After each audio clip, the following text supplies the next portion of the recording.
Kung libo-libo yung utang nyo sa Bureau of Internal Revenue or BIR, meron kayong tax penalties because of your open cases, meron kayong tax assessment na hindi nyo pa nababayaran sa BIR at hindi nyo alam kung saan nyo kukunin yung pera pambayad, meron po akong good news sa inyo. 5,000 pesos lang po, pwede na po natin ma-eliminate or matanggal yung utang nyo sa Bureau of Internal Revenue. Pati po yung mga open cases natin na hindi natin na-file ng mga tax returns. At yun po yung pag-aaralan natin ngayon. Let's start! So, nagbaba po yung BIR ng Revenue Regulation Number 4 Series of 2026. Dated June 18, 2026. Kung daw nagkakamali kasi ang labo ng number.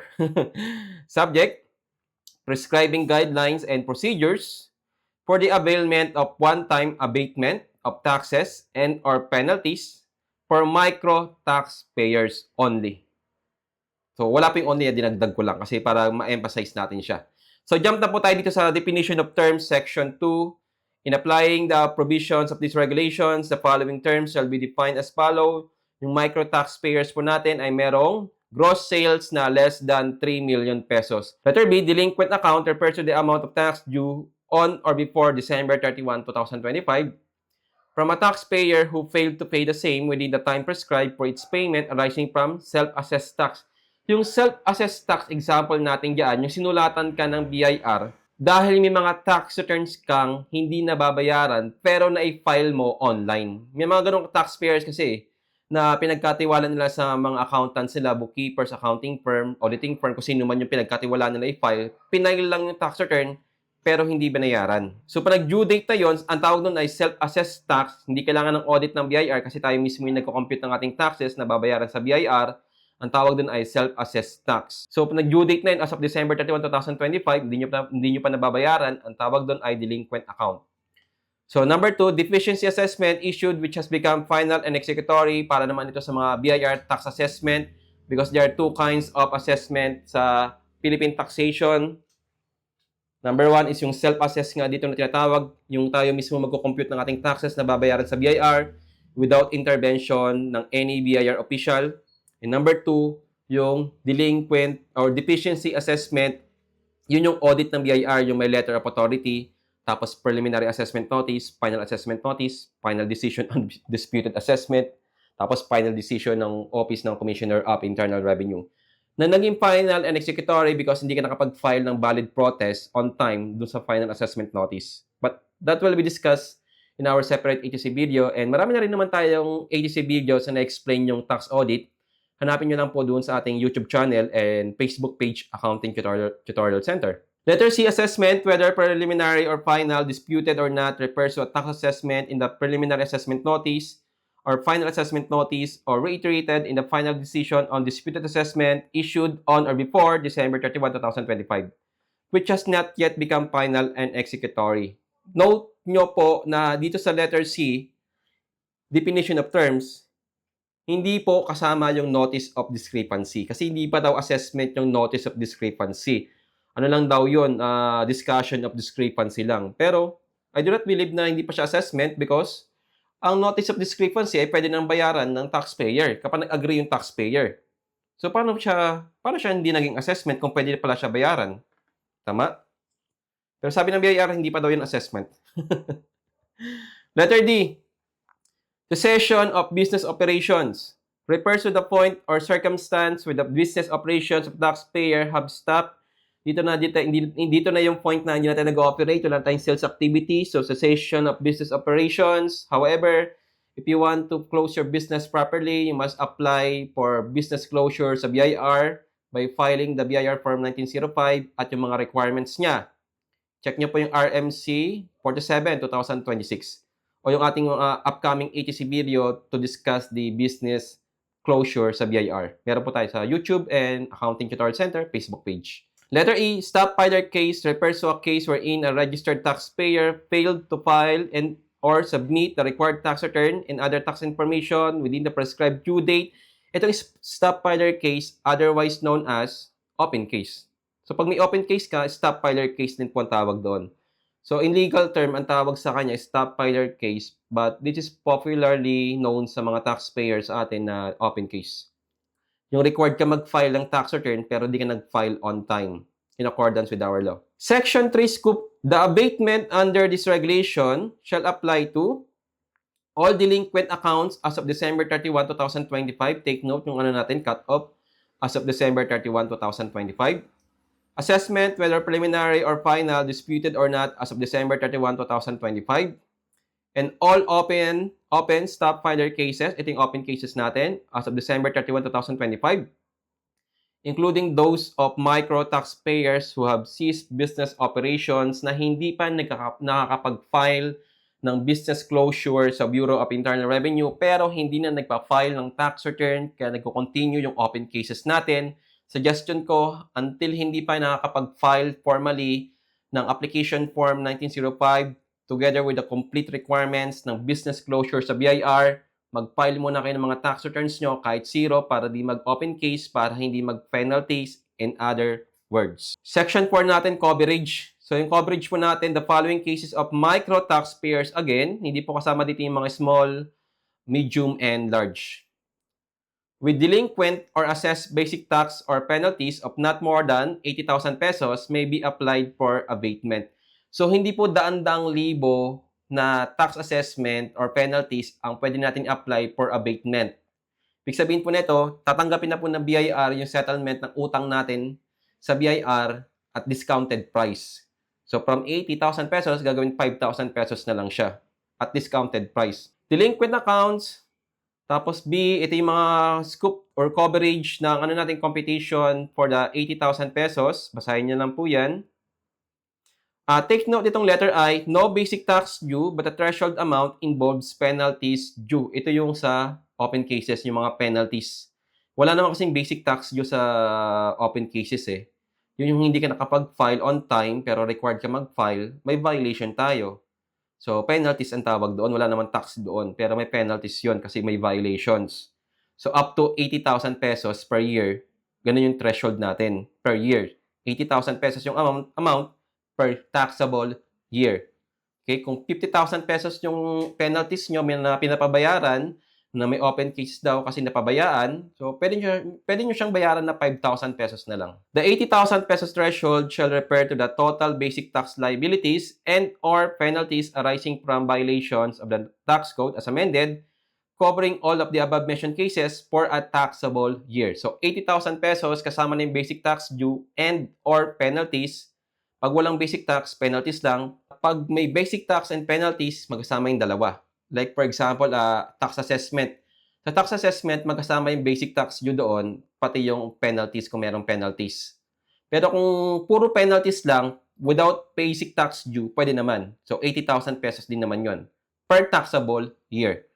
Per taxable year, for example, 2021, 80,000. 2022, 80,000. So, kung 3 years yun, tigpa 5,000 per taxable year yung babayaran mo, that's a total of 15,000 pesos. Okay? Basta ang threshold natin per taxable year, basic tax due and or penalties, 80,000 pesos. Pag lumagpas ng 80,000 pesos, hindi tayo qualified, even if tayo ay micro taxpayers. Section 5, who may avail?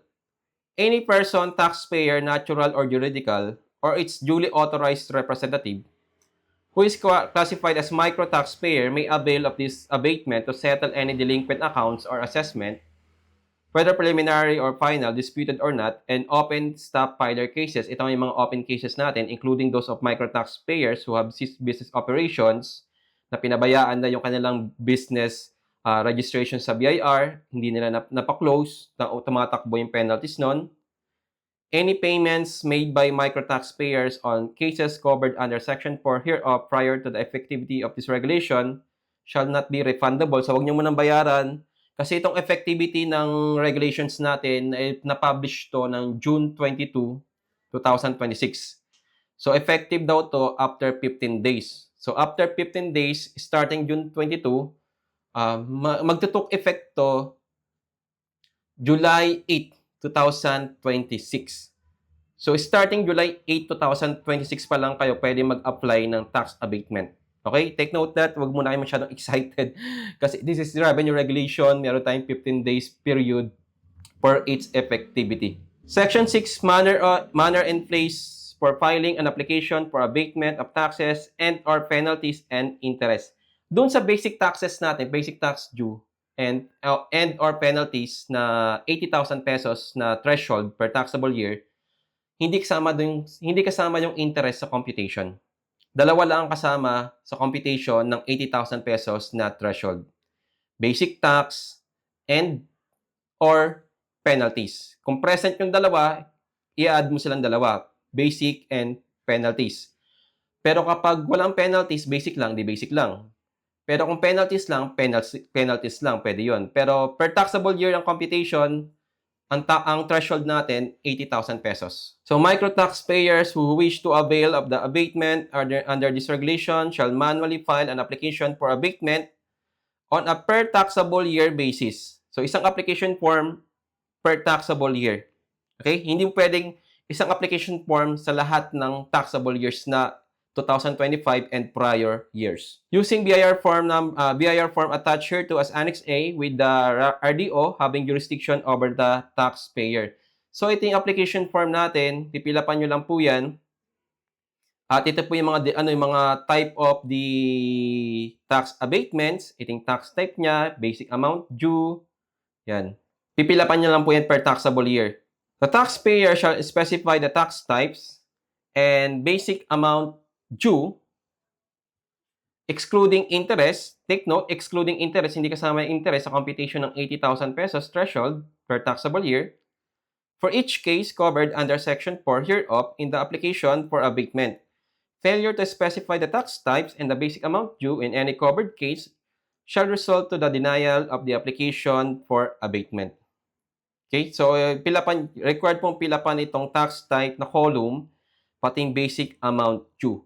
Tapos yung mode of payment po natin, upon acceptance of the application to avail of the abatement, the applicant shall pay the amount of 5,000 pesos using the BIR form number 0605.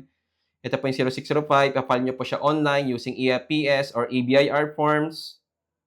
Tapos babayaran nyo na lang siya online, EFPS, bank to bank. Kung EBIR forms kayo, pwede nyo bayaran using your credit card, debit card, and other online platforms for the online payment of the 0605 natin. The 5,000, ito po, tuloy po natin. The 5,000 abatement fee shall be paid within 5 working days from the filing of the application. So, from the filing of the application, hindi ko na nire-recommend na mag-file ka separate, mag-file ka ng application form separately from the payment.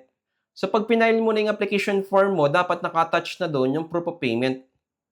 Kasi hindi naman subject to approval ng RDO yung application mo ng abatement before payment. Kasi nakalagay naman dito, the 5,000 abatement fee shall be paid within 5 working days from the filing of the application, hindi from the approval of the application. So take note, hindi po subject to approval ng RDO yung abatement application natin prior to payment. Kasi malinaw naman po yung sinabi dito, the 5,000 pesos abatement fee shall be paid within 5 working days from the filing of the application. So, hindi mo na kailangan hintayin pa whether approved or not yung application form mo, yung tax abatement application form mo. Ito yung sinasabi kong application form na one-time abatement for micro taxpayers. Hindi mo na kailangan hintayin pa na i-approve ng RDO yan or hindi. So, ang suggestion ko, pag nag-file ka nitong abatement form, isama mo na rin yung 0605, i-attach mo as proof of payment ng abatement fee, 5,000 pesos. Okay? So, kung 70,000 pesos yung total basic tax due and penalties mo for 2025, 5,000 na lang yung babayaran mo doon, discounted na siya. Sabi ng BIR, hindi ko sabi yun. So, again, the abatement application form is not subject to approval of the RDO. Baka kasi sabihin sa inyo, hintayin pa yung approval ni RDO or Assistant RDO. Mali po. Aprobado na po ito ng Opisina ng Commissioner of Internal Revenue and Department of Finance Secretary Frederick D. Go. Hindi ito further subject approval of the Office of the RDO before the taxpayer can pay the abatement fee amounting to 5,000 pesos as clearly indicated stated in this Revenue Regulation Number 4, 2026. The applicant shall submit the proof of payment to the RDO within 5 working days from the date of payment. In case of withdrawal of the application or denial thereof, the 5,000 abatement fee shall not be refundable but shall be applied as partial payment to the taxes or penalties sought to be abated. Madideny lang naman tong application mo after payment kapag mali yung fill out mo nitong application form natin. Okay?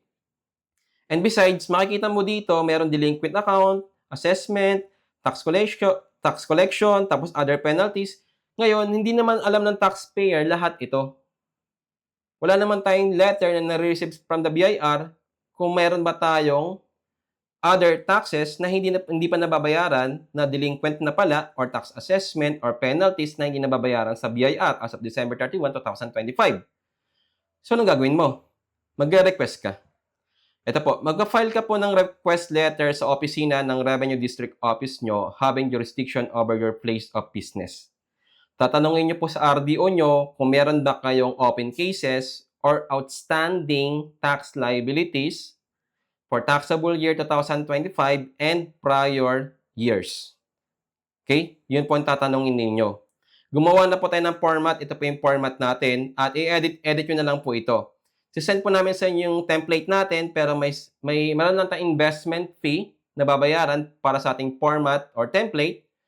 At kasama na rin din yung consultation kung paano nyo siya ipapasa, paano siya isa-submit sa Bureau of Internal Revenue. Message lang kayo sa ating Facebook page, Accounting Tutorial Center, and we will send you the details po. Kasama na po dito sa consultation natin itong template, pati yung ating email support para makapag-avail kayo ng tax abatement ng Bureau of Internal Revenue. So, failure to submit the proof of payment within the required period automatically voids the application. Kaya nga sabi ko sa inyo kanina, huwag nyo nang i-separate pa yung filing ng application form tsaka proof of payment. So, pag nag-file ka ng abatement form, ito pong abatement form, pipirmahan nyo po yung pipilapan nyo po, tapos i-attach nyo na po yung 0605 together with the proof of payment, katunayan na nabayaran nyo na yung abatement fee na 5,000 pesos. Ito po yung 0605 na itsura, pero ipafile nyo po yung online using the EFPS or EBIR forms.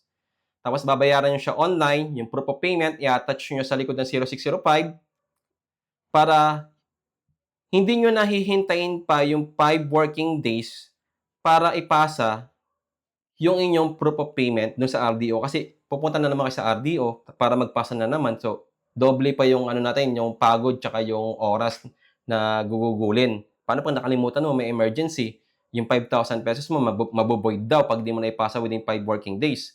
So, ang suggestion ko, ipasa mo na yung abatement form natin, application natin for abatement, together with the attachment of the proof of payment of abatement fee, 5,000 pesos for each taxable year. However nga, hindi mo ito mapipilapan itong application form natin ng abatement form for one-time abatement for micro-taxpayers kung wala kang pinanghahawakan na dokumento kung magkano yung tax type, ay magkano yung basic amount due at yung tax type na gusto mong i-apply for abatement. Kung meron kang penalties, you are sure na meron kang mga hindi na i-file na tax return, you are sure na meron kang mga open cases, but you are not sure kung magkano yung basic amount due or penalties lang, item number 22. So you need to write a letter, request letter to the office of the RDO na having jurisdiction over your place of business. Kung may mga branches kayo tsaka head office, dun lang sa RDO ng head office nyo. Okay? You will ask the RDO kung meron ba kayong open cases, pati yung outstanding tax liabilities as of December 31, 2025 or for taxable year 2025 and prior years kasi ang application ng abatement sa BIR ay per taxable year. So kung gusto mo i-apply ng abatement yung 2025, 2024, 2023, 2022, kailangan mo malaman kung magkano yung basic amount tax due doon. Dapat mo munang malaman kung magkano yung basic amount due doon sa i-apply mong abatement sa Bureau of Internal Revenue. Okay? Kung hindi mo nga alam, pasa ka ng request letter. Ito yung template natin, pero meron siyang investment fee. Malit lang naman yung investment fee, di naman ganun kalakihan. Kasama na yung consultation natin, yung support natin, email support, until makapag-apply kayo ng abatement. Message lang kayo sa ating Facebook page, send namin sa inyo yung template. At na-edit po yan. Template natin ito, na-edit to. Then, Section 8, period of availment, qualified taxpayers. Ibig sabihin ng qualified taxpayers, micro taxpayers. Tapos, meron tayong delinquent account or assessment or penalties na up to 80,000 pesos threshold per taxable year. Pwede tayo mag-apply ng abatement. Micro taxpayers, 80,000 pesos per taxable year. Can avail daw tayo ng benefits under this regulation until December 31, 2026 unless extended by the Secretary of Finance upon recommendation of the Commissioner of Internal Revenue. Pero, in practice, yung mga ganitong klase ng benefits sa taxpayer na extend to ng BIR upon ng Department of Finance Secretary upon recommendation ng CIR. Pero, hindi ko na nire-recommend na mag-hope o mag-expect ng extension. I-grab na natin yung opportunity. However, ito ay magiging effective lang starting July 8, 2026 kasi ito ay na-publish sa BIR website ng June 22, 2026. May effectivity ito ng 15 days, not working days, but 15 days from the date of publication on the BIR website or newspaper of general circulation, whichever comes first. Section 9, issuance of certificate of availment. A certificate of availment shall be issued by the RDO within 5 working days from the receipt and verification of the proof of payment. Kaya nga sabi ko sa inyo kanina, file ka ng application form, abatement form, tapos nakatouch na doon yung abatement fee, proof of payment, 0605, pati yung online proof of payment natin. Hintay tayo ng 5 working days. Pag wala, follow up tayo kay RDO kasi si RDO hindi naman siya makina, hindi siya machine na sinusunod lagi yung deadline. So, in practice, ang ginagawa namin, pag nakaligtaan ni RDO, si BIR official na sinulatan natin, na may concern tayo, wala pang reply, file tayo ng follow-up letter. Such certificates shall serve as proof of taxpayers' availment of abatement under this regulation, compliance with the requirements, and the closure of the case which is subject of the approved application. Ang importante kasi dito, para ang iniiwasan natin dito kung bakit tayo mag-apply ng abatement, yung filing ng criminal cases sa atin. Kasi violation of our tax code is a criminal offense. Kaya nga tayo nag-apply ng compromise penalty para hindi iakyat ng BIR yung ating violation sa prosecution sa Department of Justice. Ngayon, pag nabayaran na natin siya, solved na. Wala na tayong babayaran pang taxes kasi bayad na natin siya at discounted amount or at abatement fee of 5,000 pesos only. So, hindi na tayo pwede kasuhan ng BIR based on the paid taxes and or penalties na binayaran natin using our abatement fee, 5,000 pesos per taxable year. As long as you are qualified taxpayers, micro, and may threshold tayo na 80,000 pesos. And the concerned RDO shall inform the affiliate division of any, hindi na sa atin to, sa RDO na to. Section 10, this regulation shall take effect after 15 days following its publication in the Official Gazette or the BIR official website, whichever comes first.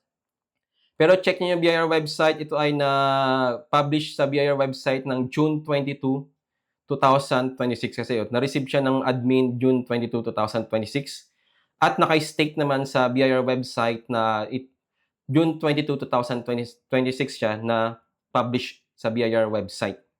So therefore, bilang tayo ng 15 days, pang July 7, 2026 yung kanyang 15 days, July 8, effective na to. So, July 8, starting July 8, 2026, pwede na kayo mag-file ng this one application form, one-time abatement for micro taxpayers with attachment, as I recommend earlier, proof of payment using the BIR form 0605, pati yung online natin na proof of payment ng 0605 amounting to 5,000 pesos. Tapos, hintay tayo ng 5 working days para issuean tayo ng certificate of abatement. Pero, itong ating application form na one-time abatement ay per taxable year. So, kung gusto nyo applyan din ang abatement, yung mga previous taxable years nyo na may basic tax due, delinquent account, o kaya meron tayong mga penalties nga, pwede naman. At pa-file din kayo ng panibagong application form with attachment again of the 5,000 pesos. So, nakalagay naman dito kung anong year ended, anong taxable period, yung inyong ina-apply ng abatement. Ito po, year ended. Example, December 31, 2025. Ibig sabihin nun, for taxable year 2025. Okay? Naliwanag po ba? So again, if you do not know kung ano ilalagay yung amount due dito kasi wala kayong basihan, tax type and basic amount due, lalo na yung mga open cases diyan na taxpayers, di natin alam kung magkano yun. Pwede kayong mag-request nga sa RDO, having jurisdiction over your place of business, para magtanong, magkano yung open cases ko? Magkano yung computation niya per taxable year? At kung meron pa ba akong ibang outstanding tax liabilities aside from open cases? Ito nga, nasa letter na natin siya, naka-template na siya, edit-edit nyo na lang, tapos pwede nyo send sa amin para to check kung tama yung ginawa nyo, yung inedit nyo. At may small investment fee lang tayo para matulungan namin kayo sa pag-avail ng tax abatement sa Bureau of Internal Revenue until December 31, 2026 only. Okay? So maraming salamat po. Sana ay yung ating utang sa Bureau of Internal Revenue ay na libo-libo ay mabayaran natin, ma-avail natin siya as soon as possible para matanggal na yung tinik sa lalamunan natin. Lalo na yung mga taxpayers na laging sinusulatan ng BIR na patungkol sa mga penalties na yan na naiipon, pwede nating bayaran ng 5,000 pesos lang per taxable year. Okay? Maraming salamat po. If you have further questions, comment your questions, or you may send your questions on our email, on our Facebook page, Accounting Tutorial Center. And if you want to avail our template, pwede naman, message lang po sa ating Facebook page, Accounting Tutorial Center, o kung gusto niyo makapag-consult sa atin, kung meron kayong tax audit, assessment, other BIR tax problems, pwede naman meet tayo online via Zoom, 1 hour, o kaya gusto niyo face-to-face, para makipag-usap sa atin kung paano natin sosolusyonan yung tax problem nyo without bribing sa Bureau of Internal Revenue. Okay? Maliwanag po ba? My name is Mark Lord M. Bumagat, your RWB teacher po, na lagi po nagsasabing, be educated po and you will be empowered. Kita-kits po tayo sa mga other helpful ATC videos natin. Subscribe and follow us now for future tax updates. Bye-bye! Thank you po!